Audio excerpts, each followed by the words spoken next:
श्री सरस्वती नमः, श्री कृष्णाय नमः।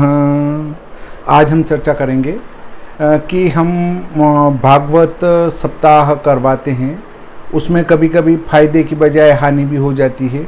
कई बार लोगों ने भागवत सप्ताह कराई और उसमें फ़ायदा नहीं हुआ। कोई भी पुराण करवाते हैं आप या फिर भागवत जी करवाते हैं तो उसके लिए शुभ मुहूर्त का होना बहुत ही आवश्यक है। पुराण वाचन और श्रीमद्भागवत जी के वाचन के लिए एक अच्छा श्रेष्ठ मुहूर्त होगा तो ही वो आपको फलेगी, अन्यथा नहीं फलेगी। देखिए, मैं आपको बताता हूँ कि उसके लिए मुहूर्त कौन सा श्रेष्ठ रहता है। तो सबसे पहले ये ध्यान रखें कि चैत्र और पौष, इन 2 महीनों में कभी भी सप्ताह पारायण श्रीमद्भागवत जी और इसके अलावा आप जो करवाते हैं, मान लो कोई भी शिव पुराण करवाते हैं या कोई भी पुराण करवाते हैं, तो चैत्र और पौष में कभी न करवाएं। उसके बाद अगला बिंदु आता है कि वैशाख, ज्येष्ठ, माघ और फाल्गुन, ये इसके लिए मध्यम कहे गए हैं। और उत्तम रूप से यदि हम बात करें तो आषाढ़, श्रावण, भाद्रपद, आश्विन, कार्तिक और मार्गशीर्ष, ये 6 महीने जो है आपके श्रीमद्भागवत पारायण के लिए और शिव पुराण के लिए या अन्य कथाओं के लिए उत्तम कहे गए हैं। आषाढ़ से लगातार 6 महीने, आषाढ़, श्रावण, भाद्रपद, आश्विन, कार्तिक और मार्गशीर्ष, बस ये 6 उत्तम है। 4 महीने मध्यम है, वैशाख, ज्येष्ठ, माघ और फाल्गुन। और चैत्र और पौष में कभी भी श्रीमद्भागवत जी या शिव पुराण या कोई भी पुराण वाचन कभी न करवाएं। अब जैसे आप कह रहे हैं कि किसी की मृत्यु हो गई और गरुड़ पुराण करवाना है, तो वो गरुड़ पुराण नहीं है, वो सारोद्धार है। पूरी गरुड़ पुराण तो बहुत विस्तृत होती है और वो सारोद्धार चूंकि मृत्यु के निमित्त करा रहे हैं, उसमें कोई बाधा नहीं है। अब आता है कि महीना आपका हो गया। अब उसमें देखेंगे कि पृथ्वी सोई हुई तो नहीं है, पृथ्वी जागृत होना चाहिए पुराण के आरंभ में। दूसरा देखेंगे कि आपका भद्रा तो नहीं है, भद्रा नहीं हो, गुरु अस्त नहीं हो, शुक्र अस्त नहीं हो, इनका बाल्यत्व नहीं हो, इनका वृद्धत्व दोष नहीं हो, इन सबको देखेंगे। उसके बाद हम देखेंगे कि ये महीने मिल रहे हैं आषाढ़, श्रावण, भाद्रपद, आश्विन, कार्तिक और मार्गशीर्ष, तो इनमें तिथि देखेंगे दोनों पक्षों की, दूज, तीज, पांचम, छठ, दशम, 11 और 12। ये तिथियां पुराण वाचन प्रारंभ करने के लिए उत्तम कही गई है।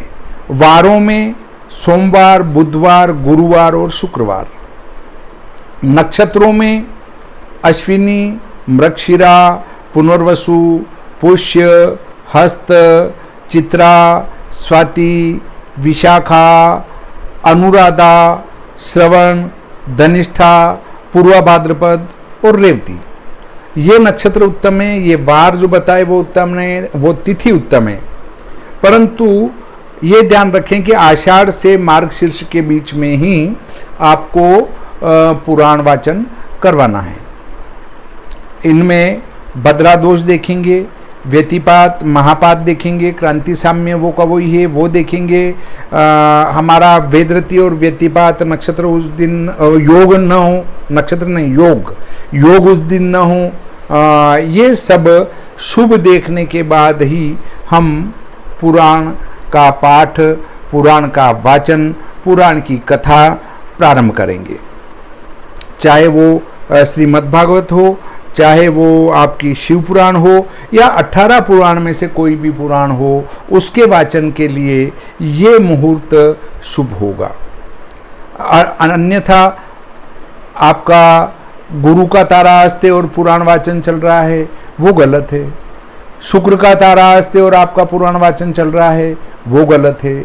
इन सब बातों को आपको सूक्ष्मता से ध्यान में रखना पड़ेगा, तो ही आपको वो पुराण फायदा देगी, अन्यथा फायदा नहीं मिलेगा। अब आप कहेंगे साहब भगवान का नाम में या कथा में तो कभी भी कर सकते हैं। हाँ, कथा आप सत्यनारायण भगवान की कथा कभी भी कर सकते हैं, जो कथा जिस दिन कही गई है वो कभी भी कर सकते हैं, परंतु जब पुराण वाचन का नंबर आता है तो उनका शुभारंभ अच्छे मुहूर्त में ही होना चाहिए, तो ही वो आपको फलेगा।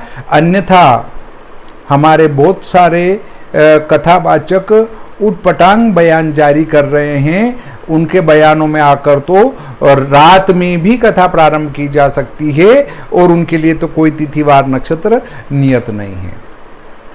तो इस प्रकार आप एक अच्छे मुहूर्त का शोधन किसी विद्वान ज्योतिषी से करवाने के बाद ही पुराण कथा का प्रारंभ करेंगे तो वो पुराण आपको फलेगी भी सही, फायदा भी देगी। और इसके विपरीत करते हैं तो उससे नुकसान होने की भी पूरी संभावना बनती है। तो आपको इस प्रकार के मुहूर्त से लाभ ही मिलेगा, ऐसी मैं आशा करता हूँ।